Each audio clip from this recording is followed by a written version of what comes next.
Well, welcome back to the channel.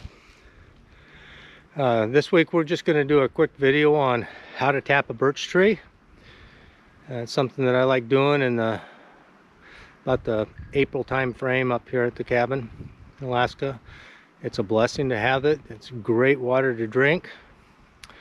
You can make syrup out of it, but it takes roughly 110 gallons to make 1 gallon of syrup. So most of us drink it fresh out of the tree. You can freeze it. You can freeze it like into ice cubes and have it available all year long, which is great.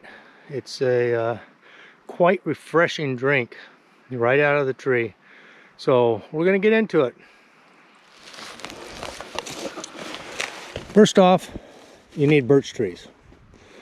And as you can see, I got several birch trees sitting right here. I'll tap a couple of these to go with the other ones that I've already tapped. You've seen in my shorts that I've done a couple of birches already. You want trees that look pretty healthy, so like this tree in front of me right here is pretty healthy. To get the early sap, you tap the south side of the tree, gets it flowing early. However, because it warms up the most, it will probably turn a lot sooner than if you tap the north or east side of the tree. Irregardless, you want to get the tree when you're just starting to get some buds showing up. And if you can see up in these limbs above me, I don't know how good they show up, but they're just starting to get some buds showing up. So the trees are flowing. It's getting up above freezing during the day, and that's what you want. It still freezes at night, but the daytime with the sun is getting the sap flowing.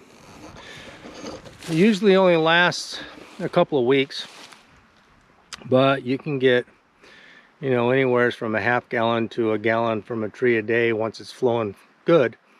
And then you just either freeze it or drink it. I usually drink about, I would say a pint a day when I'm out doing other chores around the property. And it just makes you feel good. So let's get into it. So one of the things you need taps. I bought these taps. They're just got a plastic tip on them, which is fine. They're nice and clean. They've got a long tube so I can get it up in the tree.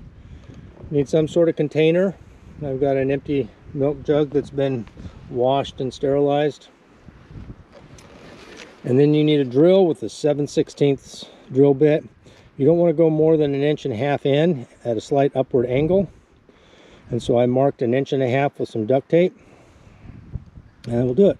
So we're going to tap the one on the right here, and we'll go up probably to this height right here. As you can see, it's right there. My hose will fit into the bucket.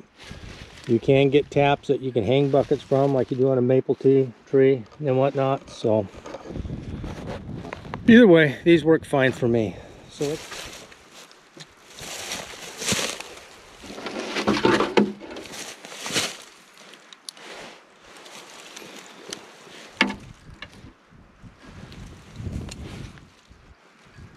slight upward angle, go in quick. 1.5 inches, yeah. One of the things you want to look for is clean white wood, which means you're into a live portion of the tree. And then you get the tap in there. If there's any residual sawdust in there, take a stick, preferably one that's not going to break off in there, and just pull out any residual sawdust out of there and get it nice and clean.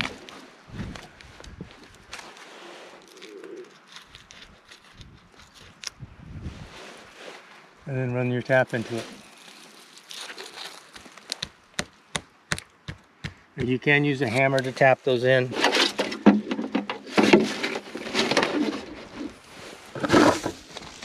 And that's all there is to it. So we'll come back and check this one tomorrow and see if anything's flowed out of it. I suspect in the next day or two it should be flowing good. But we'll go from there. Let's do another one. This one, I don't know if you can see it, but there's already sap flowing out of it. Just put the drill in it.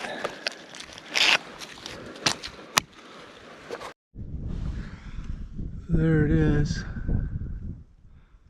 One that had the sap flowing out of it. You can see it's already inside the tube, dripping down into the container. If you watch closely, you can see it dripping in there. So I suspect I'll have a full gallon here in the morning. It's quite awesome. Let's walk into this one I tapped the other day. It started flowing finally. You can see the moisture in the tube. And I've just got a little water bottle down here. And you can see it's half full. So it's good and refreshing. I'm going to transfer this to another bottle and continue this for another couple of days and watch it. Once it starts flowing good, I'll put a bigger container in it. So what to look for in the birch tree? One, you want it to be a minimum of 8 inches in diameter. That tree right there is about 14 inches in diameter. Whereas that little birch tree right there is maybe 8 at best. So I'm not tapping that one. You want a tree that looks healthy all the way up. This tree looks healthy, whereas this one to the right of it has some dead spots on it. It's not quite as healthy, and the top has got a dead branch in it. So we'll tap this one. You want your tap, whatever type of tap you use, you want something to catch it in. And then your drill mark to add 1.5 inches. Again, slight upward angle when you're drilling it. Going quick and out. Make sure you're getting clean white wood when you're doing it, so you're not, if you're getting brown wood, that means you're going into a dead portion of the tree. South side if you want early sap, east or north side if you want the sap a little bit later on, because it doesn't warm up as fast. You can drink the sap that comes out as long as it stays clear. Once it starts turning cloudy, it'll start getting a bitter taste and it's no longer good. It's time to pull the tap. Additionally, you only want to tap a tree once and then give it 2 or 3 years before you tap it again. You don't want to tap it every year.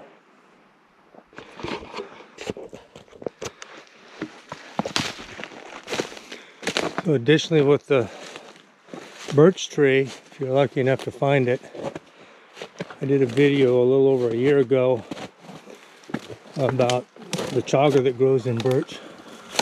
And if you look up, that black growth right up there, just below that limb, is chaga.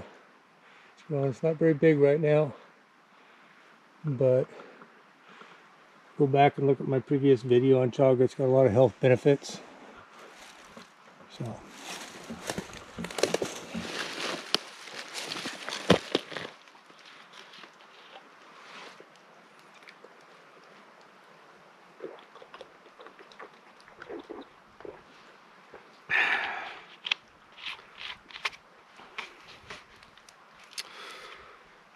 So,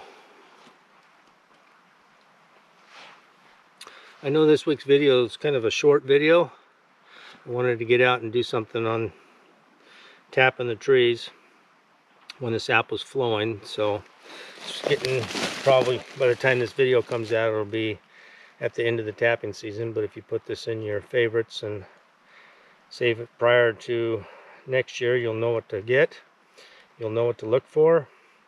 Remember, you got, check any local rules and ordinances that may apply for your area. Also, make sure you're tapping a birch tree, not some other type of tree, so know what your tree is. And make sure it's on your property or a place where you legally can tap it. Don't go on someone's private property and just tap their trees.